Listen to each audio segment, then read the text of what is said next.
Hoy vamos a meternos de lleno en una pregunta que, de una forma u otra, nos toca a todos. ¿Qué significa ser un hombre? Para explorarla, vamos a usar un marco de análisis fascinante que viene de la Fundación Ayuda en Acción en Ecuador. Con él, vamos a entender no solo las ideas tradicionales de masculinidad, sino también sus costos y cómo algunas comunidades están imaginando un futuro mucho más sano para todos. Y bueno, aquí está la pregunta del millón, ¿no? Es algo que seguro nos ha rondado la cabeza más de una vez. ¿Qué es ser un hombre de verdad? La respuesta que nos da la sociedad, a veces a gritos y a veces en silencio, tiene consecuencias profundísimas. Bien, para poder empezar a desempacar esa pregunta tan grande, primero hay que tener bien claros dos conceptos que muchas veces se mezclan: sexo y género. Entender esta diferencia es de verdad la base para todo lo que sigue. Empecemos por lo básico, de lo básico, el sexo. Esto se refiere a nuestra biología, cromosomas, hormonas, anatomía, las características con las que nacemos. Es, por decirlo de alguna manera, nuestro hardware biológico. Pero ojo, el género ya es otra historia. Esto no tiene que ver con la biología, sino con la sociedad. Es todo el paquete de ideas, de roles, de expectativas que nos enseñan desde pequeños sobre cómo se supone que deben ser y actuar los hombres y las mujeres. Y aquí está lo más importante. A diferencia del sexo, el género cambia muchísimo dependiendo de la cultura y de la época. ¿Y cómo se ve esto en la práctica? Pues es como si la sociedad nos diera un guión. Al hombre le toca ser el fuerte, a la mujer la delicada. De él se espera que sea el proveedor, de ella que se ocupe de la pasa. Incluso nos asignan espacios. La calle, lo público, para él; la casa, lo privado, para ella. Fíjense que nada de esto es biológico, ¿eh? Son puras ideas que hemos construido con el tiempo. Todas estas reglas e ideas terminan creando lo que se conoce como la masculinidad tradicional. Una metáfora que lo explica muy bien es la de la caja del hombre. Imaginen eso, una caja con paredes súper rígidas que te dice exactamente cómo tienes que ser para que te acepten como hombre. ¿Y cuáles son las reglas para no salirse de esa caja? Pues aquí están. Tienes que ser fuerte, no mostrar sentimientos, ser agresivo, competir todo el tiempo. En resumen, nos enseñan a esconder cualquier emoción, a dominar y, sobre todo, a nunca mostrar algo que parezca femenino. Recordemos que esto no es algo con lo que se nace, son reglas que se aprenden y se exigen. Y ahora, vamos a lo duro. Porque vivir intentando encajar en esa caja tan apretada tiene un costo, y es altísimo. De hecho, este modelo se considera un factor de riesgo que genera violencia en tres direcciones muy claras. Estas son las tres direcciones. Primero, la violencia se proyecta hacia afuera, principalmente contra las mujeres y los niños. Segundo, se dirige hacia los lados, contra otros hombres, en una competencia sin fin. Y finalmente, toda esa presión se devuelve y se convierte en violencia contra uno mismo. Y las cifras son brutales. En Ecuador, 65 de cada 100 mujeres han vivido algún tipo de violencia. Esto no es solo un número en una estadística, es el resultado directo de un modelo social que ve el control y la dominación como algo masculino. Y en su versión más extrema y terrible, esa violencia se convierte en femicidio. El año 2022 fue el más violento del que se tiene registro en Ecuador. Es fundamental entender esto no como casos aislados, sino como la consecuencia final de la violencia de género.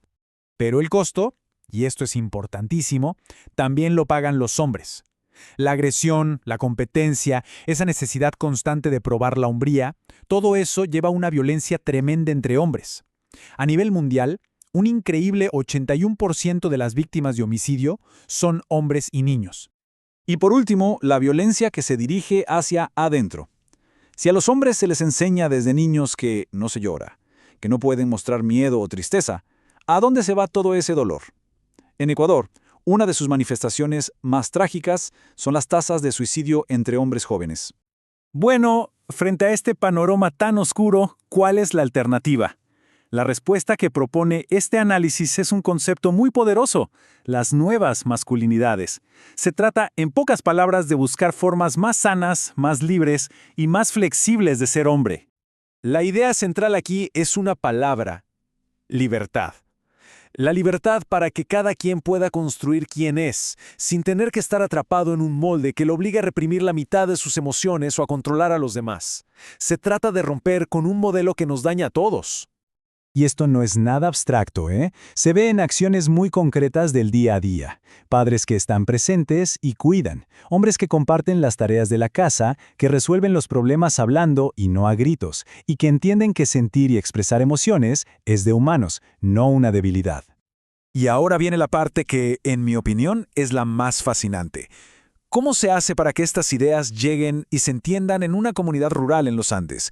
El proyecto en San Andrés, Ecuador, encontró una manera increíble usando metáforas que nacen de su propia cultura. El punto de partida es este. Para que las ideas de igualdad realmente echen raíces, no se pueden imponer desde afuera. Tienen que conectar con la sabiduría, con los valores y con el lenguaje de la gente. Y en San Andrés, esa conexión la encontraron en algo tan vital como el agua. Escuchen qué belleza y qué profundidad. Es simple. Igual que un río necesita fluir para mantenerse sano, una persona necesita que sus emociones fluyan para no pudrirse por dentro de rabia o de dolor. La salud emocional es como la salud de la naturaleza. Esta otra metáfora es genial. Toma el trabajo de la casa y el cuidado y lo redefine no como una tarea de mujeres, sino como una minga, como un trabajo comunitario que es esencial para que la familia esté bien. Si no todos arriman el hombro, el hogar se seca. Es una idea de corresponsabilidad potentísima. Y esta última le da una vuelta completa a la idea del poder. El agua no le pertenece a nadie, es un bien común que nos da vida a todos. De la misma forma, el respeto en una pareja no es algo que se exige por la fuerza, es algo que se comparte. Ser hombre no se trata de mandar, sino de cuidar. En resumen, lo que estas metáforas logran es algo extraordinario. Toman ideas como el cuidado o la expresión de emociones que el modelo tradicional etiqueta como débiles y las redefinen como lo que realmente son, signos de una profunda sabiduría y de una verdadera fortaleza.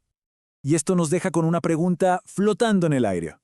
¿Qué cambiaría en nuestras familias, en nuestras comunidades, si empezáramos a ver el acto de cuidar no como el trabajo de un solo género, sino como una responsabilidad humana? Una que es tan fundamental para la vida como el agua misma. Terminamos con esta frase, que viene del guión de la propia comunidad de San Andrés, porque creo que no hay mejor manera de resumirlo todo. La conexión es directa y poderosa. Cuidar al otro, con respeto, es la semilla para construir un futuro donde la violencia simplemente ya no tenga lugar.